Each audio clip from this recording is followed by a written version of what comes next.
오늘은 에스겔 24장 말씀입니다. 하나님께서 에스겔 선지자를 통하여서 비유로 말씀하시는데 예루살렘을 녹슨 가마에 비유하고 있습니다. 녹슨 가마솥에 비유하고 있습니다. 1절에 보시면요, 아홉째 해 열째 달 열째 날에 여호와의 말씀이 내게 임하여 이르시되, 2절에요, 인자야 너는 날짜 곧 오늘의 이름을 기록하라. 바벨론 왕이 오늘 예루살렘에 가까이 왔느니라. 그 날짜를 기록하라는 것입니다. 확실한 역사적 증거를 남기라라고 하는 말씀입니다. 이제 바벨론 왕이 예루살렘에 가까이 왔다라고 하는 것은 심판이 임박했다라고 하는 말씀입니다. 자, 말씀대로 역사적으로 그대로 이루어진 줄로 믿으시기 바랍니다. 문제는 예루살렘 사람들이 이 선지자의 말씀을 안 믿는다는 것입니다. 그러니까 하나님께서는 에스겔 선지자를 통하여서 비유로도 말씀하시고 여러 가지 방법으로도 계속해서 말씀을 하시는 것입니다. 3절에요. 너는 이 반역하는 족속에게 비유를 베풀어 이르기를 주 여호와께서 이같이 말씀하시기를 가마 하나를 걸라. 이스라엘 백성들을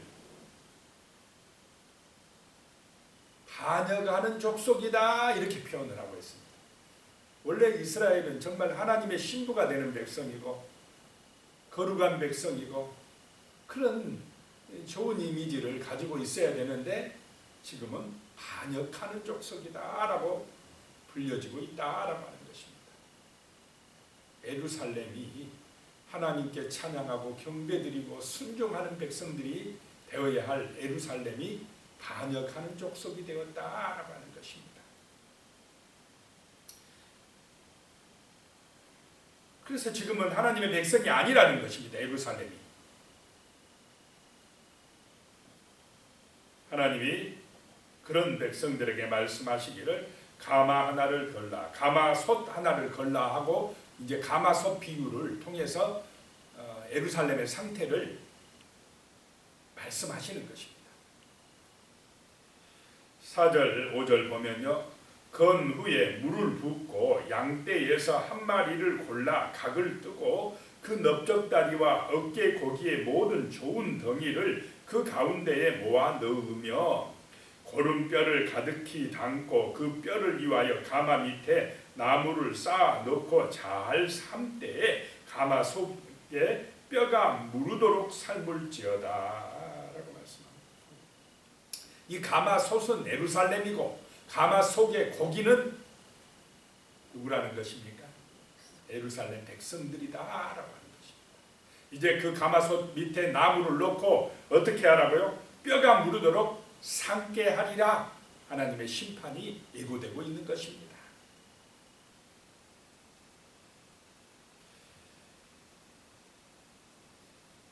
이 앞에 보면 에스겔 11장 3절에요. 그 이스라엘의 고관들이 이런 얘기를 하는 것이 있습니다. 이 성읍은, 이 예루살렘 성읍은 가마가 되고 우리는 고기가 된다라고 했다는 것입니다. 이 말은 예루살렘은 가마솥같이 든든해가지고 그 안에 사는 우리 고기와 같은 우리 예루살렘 백성들은 바벨론에 절대 이제 망하지 않고 안전할 것이다 라고 그들은 생각하고 선포했습니다. 그런데 하나님께서는 그래 예루살렘 가마가 맞아. 그런데 안전한 가마가 되지 아니하고 너희는 이제 그 속에 있는 고기가 되어 푹 삶아질 것이다 라고 하는 경고의 말씀입니다. 이 백성들의 고관들의 생각대로 되지 않을 것이다 라고 하는 것입니다. 왜냐하면 그들은 하나님의 말씀대로 하는 게 아니라 자기 육신의 생각대로 했기 때문에 그렇다라고 하는 것입니다. 자, 말씀이 우리의 빛이 되시기를 축복합니다. 늘 하나님의 말씀을 묵상하고 그 말씀이 내 영혼의 양식이 되고 우리 인생의 빛이 되고 소망이 되고 정말 이 말씀이 은혜가 돼서 순종하는 삶을 살아가야 되겠다는 것입니다. 그것이 형통의 길이고 구원의 길이라는 것입니다. 그런데 이 예루살렘 백성들이 그렇지 아니하고 말씀을 의지하기보다는 어떤 세상의 강대국을 더 의지하려고 했고 자기 육신의 이익을 위해서 자기 생각대로 행동을 했다라고 하는 것입니다. 그것이 우상 숭배요, 이 예루살렘이 더러워진 이유다라고 하는 것입니다. 이제 하나님께서 심판을 통해서 가마솥에 불을 엄청나게 떼게 해서 붙여서 그 이제 더러워진 예루살렘을 정결하게 하시겠다라고 하는 그런 지금 상징으로 비유로 말씀을 하고 계시는 것입니다. 6절입니다. 그러므로 주 여호와께서 이같이 말씀하셨느니라. 피를 흘린 성읍 녹슨 가마 혹 그 속에 녹을 없이 하지 아니한 곧 그 속에 녹을 없이 하지 아니한 가마여 화 있을진저 제비 뽑을 것도 없이 그 덩이를 하나하나 꺼낼지어다 라고 말씀합니다. 이 예루살렘 성이 피를 흘린 성읍이라는 것입니다. 많은 사람 정말을 학대하고 죽게 하고 하는 성읍이라는 것입니다. 착취가 있다는 것입니다. 그리고 녹슨 가마다. 가마솥에 녹이 잔뜩 끼어 있으면은 그 속에 음식 삶아서 먹을 수 있겠습니까? 녹물이 다 배버리는데 이 예루살렘이 녹슬어진 가마다는 것입니다. 그러니까 하나님께서 이제 제비 뽑을 것도 없이 그냥 삶아버리겠다는 것입니다. 예루살렘의 모든 백성들을 심판하시겠다라고 하는 것입니다. 7절이에요. 그 피가 그 가운데 있음이여 피를 땅에 쏟아 티끌이 덮이게 하지 않고 맨바위 위에 두었도다. 그 예루살렘 안에요, 피가 땅에 쏟아져서, 피가 땅에 쏟아졌으면 좀 흙으로 덮고 이렇게 해야 되는데 맨바닥에 그냥 맨바위 위에 피 흘려가지고 그대로 방치했다 이 말입니다. 그만큼 포악했다. 이 예루살렘 백성들이, 고관들이 그냥 피 흘리는 것을 이렇게 쉽게 했고 피 흘린 것을 또 방치했다. 피 흘린 성읍이다 라고 하는 것입니다. 그래서 8절에요. 내가 그 피를 맨바위 위에 두고 덮이지 아니하게 하면 분노를 나타내어 보응하려 함이로다. 하나님께서 이제 그들을, 그 피를 그대로 방치하게 내버려 두신 것은 이제 심판하시겠다는 것입니다. 보응하시겠다라고 하는 그런 경고입니다. 9절에요. 그러므로 주 여호와께서 이같이 말씀하셨느니라. 바 있을진저 피를 흘린 성읍이여 내가 또 나무 무더기를 크게 하리라 라는 말씀입니다. 왜 나무 무더기를 크게 합니까? 그 불이 더 세게 하려고. 이 말은 바벨론의 군대를 더 많게 해서 예루살렘을 더 크게 징계하시겠다라고 하는 것입니다. 10절에 나무를 많이 쌓고 불을 피워서 그 고기를 삶아 녹이고 국물을 졸이고 그 뼈를 태우고 라고 하는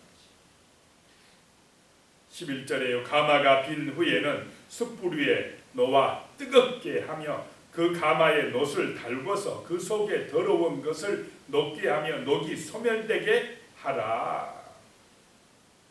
뜨겁게 불을 떼가지고 그 녹을 그냥 벗겨내게 하라. 소멸되게 하라라고 하는 것입니다. 12절에요. 이 성읍이 예루살렘이 수고함으로 스스로 피곤하나 많은 녹이 그 속에서 벗겨지지 아니하며 불에서도 없어지지 아니하는도다. 그런데 그 녹이 잘 벗겨진다는 것입니까? 안 벗겨진다는 것입니까? 안 벗겨진다는 것입니다. 수고하고 막 스스로 피곤하게 막 노력해도 안 벗겨진다는 것입니다. 13절에 너의 더러운 것들 중에 음란이 그 하나이니라. 내가 너를 깨끗하게 하나 내가 깨끗하여지지 아니하니 내가 내게 향한 분노를 풀기 전에는 내 더러움이 다시 깨끗하여지지 아니하리라. 이 음란은 우상숭배를 말합니다. 영적 간음을 의미합니다. 선지자들을 보내가지고 그 더러운 것, 음란한 것, 우상숭배하는 것 회개하고 돌아오라 하지 말라 해도 잘 됐다는 말입니까? 안 됐다는 말입니까? 잘 안 되었다라는 것입니다. 언제 되느냐? 하나님의 분노, 하나님의 분노가 풀리기 전에는 안 되리라. 이 말은 하나님이 완전히 이제 예루살렘을 멸망시켜서 심판한 후에야 그때야 정결하게 되어진다라고 하는 것입니다. 하나님의 분노를 쏟아 부으신 후에야 이제 녹이 벗겨지리라라고 하는 것입니다. 14절에요. 나 여호와가 말하였은즉 그 일이 이루어질지라 내가 돌이키지도 아니하고 아끼지도 아니하며 뉘우치지도 아니하고 행하리니 그들이 내 모든 행위대로 너를 재판하리라. 주 여호와의 말씀이니라. 하나님의 그 심판의 말씀은 반드시 뭐하리라요? 이루어지리라. 그 심판의 날에 하나님의 그 심판의 때에는 돌이키지도 아니하고 아끼지도 아니하고 뉘우치지도 아니하고 심판을 행하신다라고 하는 것입니다. 그때에 그들이 그 심판의 몽둥이로 쓰임받는 바벨론 사람들이 너희의 모든 행위대로 재판하리라. 여호와의 말씀입니다. 국문하리라. 심판하리라 라고 하는 말씀입니다. 그 다음에 이제 15절부터 이제 마지막 절까지는 이 에스겔의 아내의 죽음을 통해서 또 하나님이 하나님의 마음을 말씀하고 있습니다. 15절에 보면 여호와의 말씀이 또 내게 임하여 이르시되 16절에 인자야 에스겔아 내가 내 눈에 기뻐하는 것을 한번 쳐서 빼앗으리니 너는 슬퍼하거나 울거나 눈물을 흘리거나 하지 말며. 참 이 선지자로서 살아가는 게 이게 참 보통 일이 아니라는 걸 여기서 보게 됩니다. 에스겔아 내 눈에 기뻐하는 것을 한번 쳐서 빼앗으리니 이 말은 내 아내를 오늘 죽게 하리니. 에스겔아 아내가 죽은 그 아픔 그 슬픔을 네가 당하여서 나의 마음을 예루살렘 사람들에게 전해라라고 하는 것입니다. 아내가 죽더라도 뭐 하지 말라요? 슬퍼하지도 말고 울지도 말고 눈물 흘리지도 말라. 17절에 죽은 자들을 위하여 슬퍼하지 말고 조용히 탄식하며 수건으로 머리를 동이고 발에 신을 신고 입술을 가리지 말고 사람이 초상집에서 먹는 음식물을 먹지 말라 하신지라. 장례 치르지 말라 이 말입니다. 음식도 초상집 음식 먹지 말고 입술을 가리지 말라는 것은 이제 슬픔의 표현을 하지 말라 이 말입니다. 18절에요. 내가 아침에 백성에게 말하였더니 저녁에 내 아내가 죽었으므로 아침에 내가 받은 명령대로 행하매. 하나님의 말씀을 이제 아침에 전했는데 그대로 저녁에 아내는 죽었고. 슬퍼하면 됩니까? 안 됩니까? 안 되고 울지도 못합니다. 하나님께서 말씀하신 대로 명령대로 그대로 행하였더라라고 합니다. 자, 육신대로 하면은 당연히 장례 치르고 슬퍼하고 또 초상집 음식 장만하고 해야 됩니까? 안 해야 됩니까? 만약에 아내가 죽었는데 그렇게 안 했다 하면 세상 사람은 오늘날 그런다면 뭐라 하겠습니까? 이상하게 생각하지 않겠습니까? 이상하게 생각하라고 그렇게 하라는 것입니다. 지금 선지자가 미치지 않았나? 왜 저러지? 그런 의구심을 갖게 하라는 것입니다. 자, 19절에 백성이 내게 이르되 내가 행하는 이 일이 우리와 무슨 상관이 있는지 너는 우리에게 말하지 아니하겠느냐 하므로 백성들이 보니까 참 이상하다 이 말입니다. 그래서 와서 물은답니다.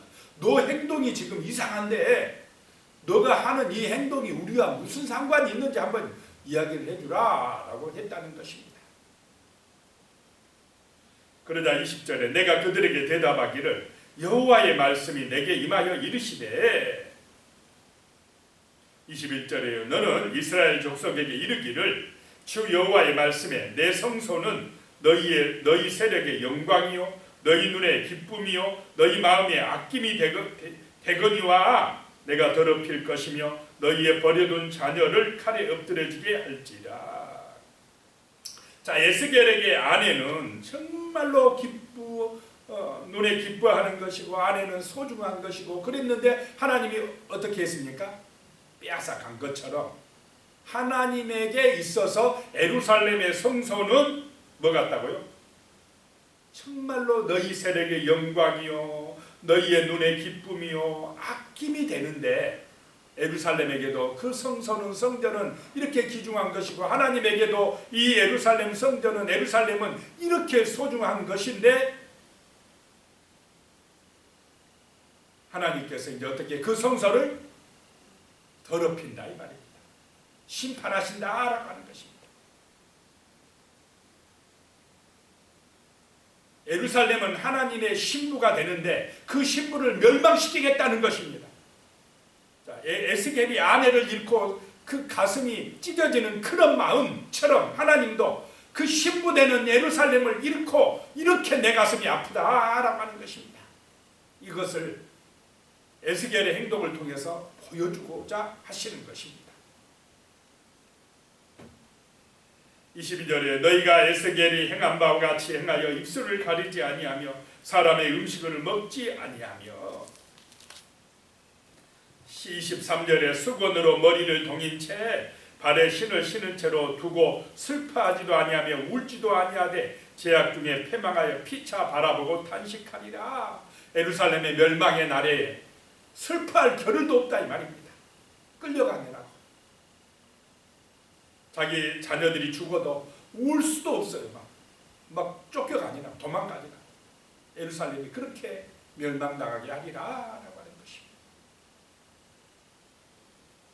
24절에 위같이 에스겔이 너희에게 표징이 되리니 그가 행한 대로 너희가 다 행할지라. 이 일이 이루어지면 내가 주 여호와인 줄을 너희가 알리라 하라 하셨느니라. 앞으로 몇 년 후에 이렇게 된다는 말입니까 아닙니까?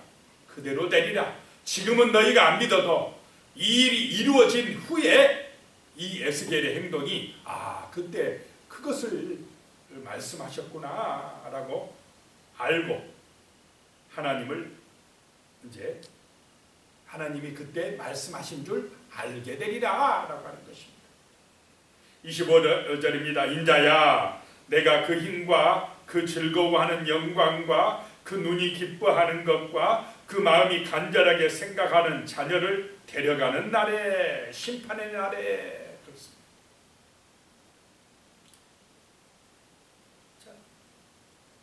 그 예루살렘 사람들이요 내가 그 힘과 그래서 그 힘 예루살렘의 힘은 뭐냐? 이 힘은 요새입니다. 예루살렘 성 우리 성은 요새야 절대 안 망해. 근데 누구를 잊어버리면 그 예루살렘 성도 무너집니까?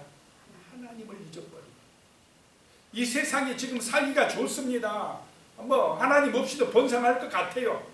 그런데 하나님을 잃어버리면 그 요새가 무너지는 줄로 믿으시기 바랍니다. 하나님이 천군 천사를 보내서 이 나라 이 민족을 지켜주시지 아니하면 우리의 가정을 우리가 하는 일들을 우리 자손들을 천사들을 보내 보호해 주지 아니하면 무너진다는 것입니다. 그 즐거워하는 영광도 그 눈이 기뻐하는 그런 것도 간절하게 생각하는 자녀들도 하나님이 지켜주시지 않으면 다 죽게 되고 무너지게 된다라고 하는 것입니다. 하나님이 보호해 주셔야 안전할 줄로 믿으시기 바랍니다. 하나님을 의지해야 됩니다. 말씀을 붙들고 기도해야 됩니다. 하나님이 지켜주셔야 되는 것입니다. 이 예루살렘 사람들은 어리석게도 하나님을 의지하기보다는 애굽에 한번 가서 의지해볼까? 아니면 다른 어디 힘있는 나라 바벨론 의지해볼까? 아수르를 의지해볼까? 육신의 세상을 따라가느라고 자기 욕심대로 가느라고 하나님의 말씀에 불순종한 것이 그들의 어리석음이었다라고 하는 것입니다. 그것이 그들을 녹슬게 했고 결국 이렇게 심판의 불에 멸망당하게 했다라고 하는 것입니다. 기도드리겠습니다. 오늘 말씀을 생각하면서 정말 우리가 녹슨 가마가 아닌지 정말 우리가 하나님을 잊어버리고 육신의 것만 소중하게 생각하고 있지 않는지 우리 자신을 돌아보고 정말로 먼저 하나님을 생각하고 하나님이 창조자요 우리의 목자요 보호자요 구원자라는 사실을 잊지 말고 하나님을 의지하고 기도하는 백성 되게 해달라고, 그래서 하나님의 보호하심과 은총을 받게 해달라고 같이 기도드리겠습니다. 살아계신 하나님 아버지, 정말로 하나님의 도성인 예루살렘, 하나님의 백성들이 거룩한 도성이 그 평화의 도시가 하나님을 잊어버리고 반역하는 족속이 되었다라고 말씀을 합니다. 정말로 하나님의 말씀에 순종하는 믿음의 백성들이 살아야 될 예루살렘 땅, 그 하나님의 성전에 있는 거룩한 땅이 어떻게 이렇게 변질되어서 반역하는 족속이 되고 우상 숭배하는 백성이 되었습니까? 하나님 아버지, 정말로 육신의 욕망 때문입니다. 세속화되었기 때문입니다. 자기 영광만을 추구하기 때문입니다. 우리가 이런 어리석은 죄악의 길에 가지 아니하게 도와주시고, 정말로 하나님은 살아계시며 하나님은 정말로 하나님을 의지하는 백성들을 보호하시며 구원하시며 복 주시는 분이라는 사실을 항상 마음에 기억하고 하나님을 의지하게 하시고 말씀을 붙들고 기도하게 하여 주시옵소서. 하나님을 의지함으로 우리가 부족함이 없게 하여 주시고, 하나님 아버지, 정말 예수 그리스도의 증인으로서 이 땅 가운데 빛과 소금이 되는 그런 거룩한 백성으로 살아갈 수 있도록 도와주시옵소서. 주 여호와여, 우리를 도와주시고 정말로 하나님의 말씀을 통하여서 하나님의 뜻을 알고 하나님의 마음을 알고 믿음으로 순종하는 거룩한 백성으로 승리할 수 있도록 주여 우리를 도와주시옵소서. 우리에게 은혜를 내려 주시옵소서. 우리의 기도에 응답하여 주시옵소서. 우리와 함께하여 주시옵소서. 천군 천사들을 보내셔서 우리 가정을 지켜주시며 이 나라 이 민족을 지켜주시옵소서. 재앙으로부터 보호해 주시옵소서. 안전하게 도와주시옵소서. 예수님의 이름으로 기도드리옵나이다. 아멘. 이제는 우리 주 예수 그리스도의 은혜와 하나님 아버지의 무한하신 사랑과 성령님의 교통하시고 함께하시는 놀라운 은혜가 진실로 하나님의 말씀을 사모하며 하나님의 말씀에 순종하기로 결단하시는 우리 성도님들 머리 위에 가족들과 자손들 위에 이 나라 이 민족 가운데 영원히 함께 하시기를 간절히 축원하옵나이다. 아멘.